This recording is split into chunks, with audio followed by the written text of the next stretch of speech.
Hello and welcome to the Ferrariist. Today is the long-awaited episode where I'm going to take you through what it actually means to convert an F1 car to a manual car. Now, obviously, if you're an interested party, you're going to know that F1 boxes are being converted, and you may wonder what it means. What do you have to do to the car? What are the parts entailed? How many, do I have to buy a new transmission, etc., etc. I'm going to dispel all those concerns and a few myths in the next 10 or so minutes, okay? So as regular channel watchers may know, I am going to convert, hopefully, my 2007 612 Scaglietti from the F1 box that it has right now to a manual box. And I have the parts here in front of me, which I'm going to take you through in just a couple of minutes. But before we do that, just a little bit of the backdrop, okay?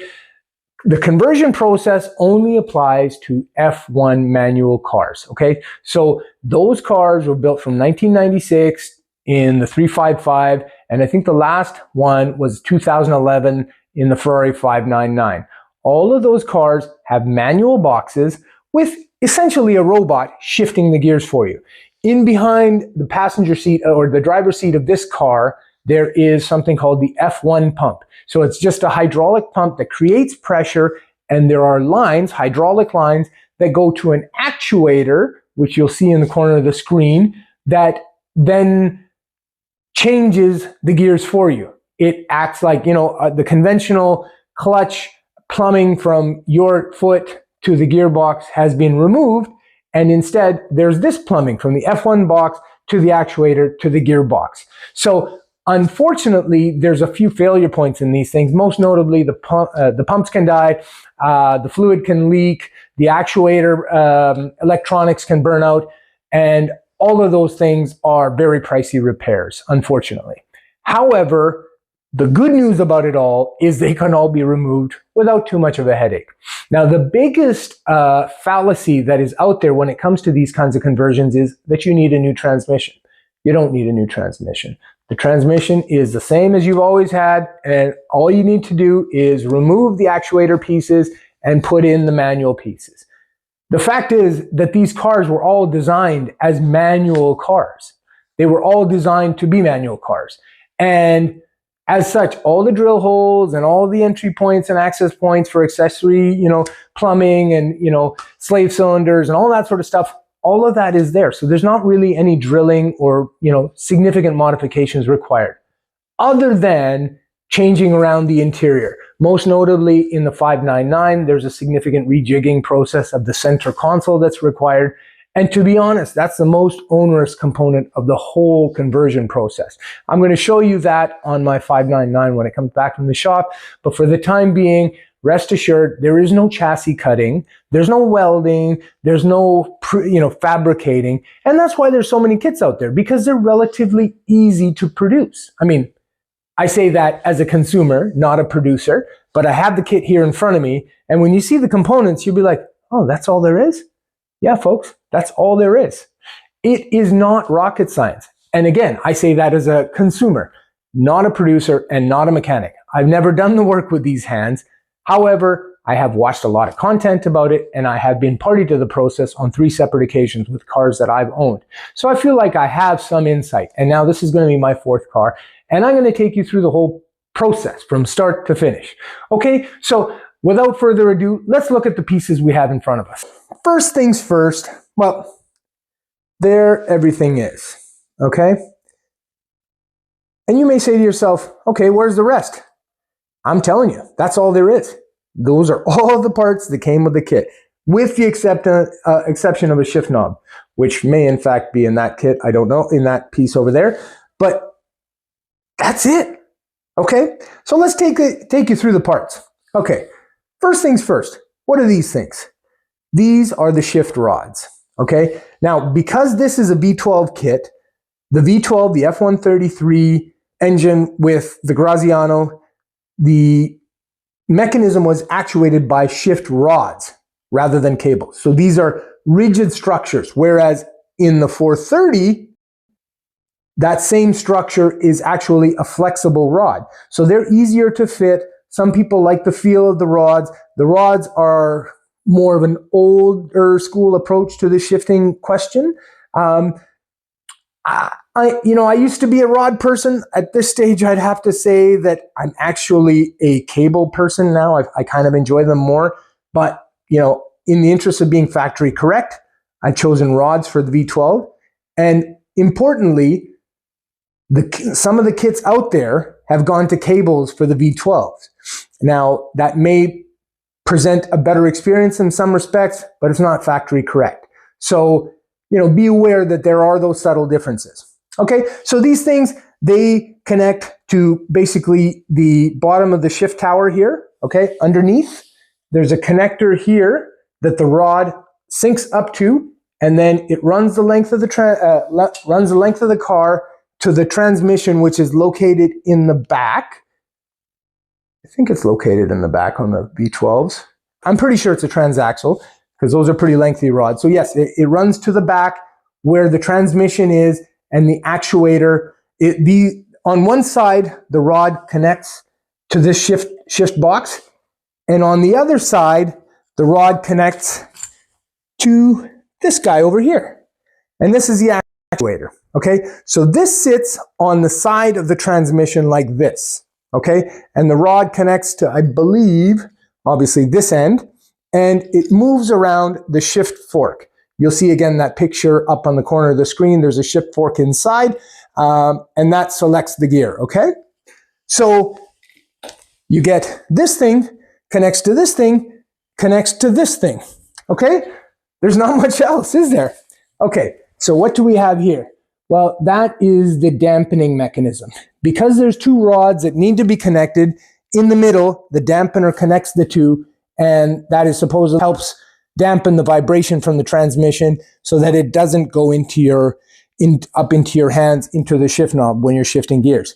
Now, from experience, I can say that this is a weak point of these cars because even with the best dampers, you're getting some chatter at the gate, which is kind of annoying. I've had that in my 575 and even more so in the 599. And it has to do with the routing that this takes under the car. There are channels that are relatively narrow, and when you're moving around the shift fork, the rod also moves around a little bit. And sometimes, for example, in my 599, at the top of third, the rod is up against the side of the transmission tunnel. And so what you'll get at idle, you get certain resonance frequencies where it's like, and you'll get a bit of a chatter into your hands. It's quite annoying. And I think that is why companies like EAG have decided to go to cables. So I'll leave that for you to decide, but that is one of the drawbacks of the rods. Okay, so that's the dampener that's supposed to help with that. Okay, and next to that is the clutch. I believe that's a clutch slave cylinder. It just provides pressure that allows the clutch to come back up after you depress it. Fairly easy piece. Is that the slave cylinder? I believe it is. I could be wrong. Tell me if I'm wrong. Anyhow, and then you've got some bits and bobs. You've got the pedal and you've got some accessory relays, and nothing too exciting in there. And then you have to set up a clutch reservoir for clutch fluid. That's just some of the plumbing that's required for that. And then, of course, the pedal itself. Now, with some conversion kits, for example, on a Lamborghini Diablo Gallardo, the entire pedal box needs to be changed. In this case, you can just add in a third pedal. Good old Enzo. All these cars were manual, so the option is there to just slide this guy in with relatively less work involved than some of those other cars. And then, of course, the iconic shift gate itself with the Cavallino etched into it. Now you can see the company that's provided this kit. It's called Out of the Gate. Can't recommend Robin highly enough. He is an excellent guy. He's an engineer and has put together this kit. If you're interested in his contact details, send me a note in the comments and I will connect you. So these components are all there is, folks. There's no transmission here. There's no voodoo. There's no rocket science. It's just all these things, right? So when you think about it, there's not that much to it. Now, obviously, I'm not a mechanic. I don't know. It seems simple to me, and I'm sure there's all kinds of headaches. I mean, it goes without saying that there's a lot of work that needs to be done. You have to take off some shields. You have to remove the transmission. You have to, check on the clutch. You got to take the interior apart, et cetera, et cetera. It's not without its headaches. I know that because I've seen it. But what I am saying is that any reasonably competent mechanic should be able to do this. If you can change a clutch on a car, you can do this. So you don't really need a specialist shop. Just find a shop that knows these cars, and they'll probably be game to do it because there's a lot of instructional material on how to do these swaps. Okay, so God is in the details. Okay, it's not the mechanical component that you need to worry about. The only component that is really challenging, or the most challenging component, I will say, is the tuning of the actual software. The car will still think it's an automatic, even if you put all of this stuff in, and it will just refuse to start because the relays will be tripped and it won't be getting the signal from the transmission, and it'll put it in limp mode, or it won't run at all. So the main issue is with the ECU. The ECUs need to be removed in most cases and sent to get tuned. Now, more recently, certain suppliers are allowing they're providing plug-and-play solutions where you connect your car to a laptop and you can, change the orientation of the car, so to speak. So it's relatively easier to do that than, say, the first time when I did this on my 430, for example, and especially my 575.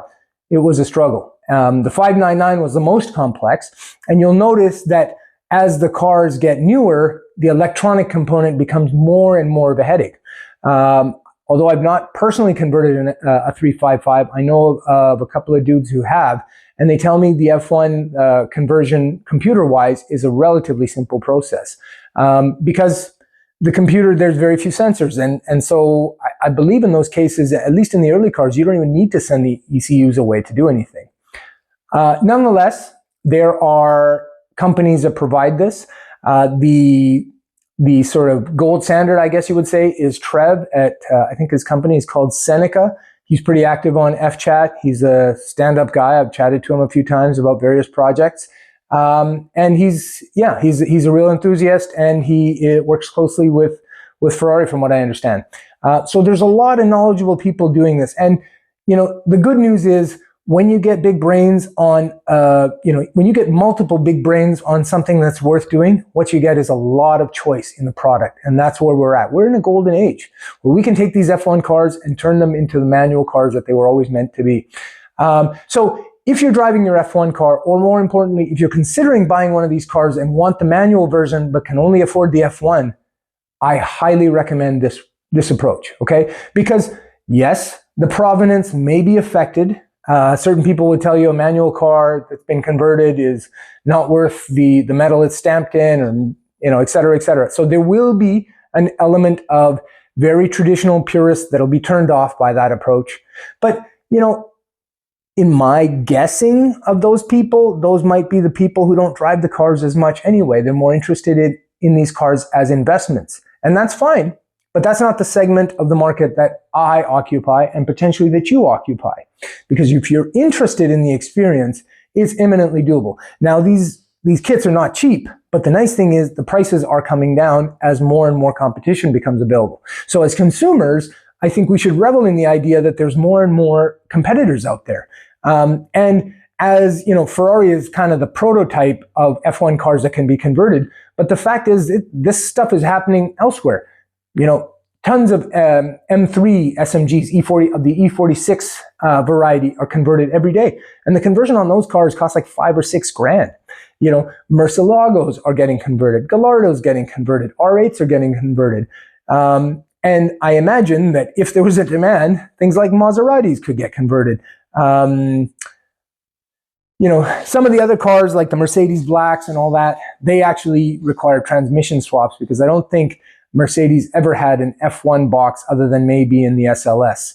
But I could be wrong on that. But from my understanding, converting the black cars requires a new transmission. But even those projects are being attempted. So I think it's a golden era. I personally am waiting for the moment when there is a Aventador kit that is available. Because the Aventador is still, believe it or not, a single clutch all the way up to 2019 or 20 or whenever they made it. it was always a single clutch. So in theory, the transmission exists. You could take an early LP640 manual transmission and plumb it up to an Aventador, and as long as you could get the computers talking to each other, you'd have a manual Aventador, which in my books would be sick. But I don't know where you stand on the issue. Please let me know if you're thinking about converting your car and which kit you're looking at. I'm really interested to know. And if I can help in terms of your process, I'm happy to help because, again, I've been through it a few times. And if you're on the fence, for God's sakes, do it. It's the best thing you'll ever do to your car. Enjoy it and drive on, and we will talk to you next time.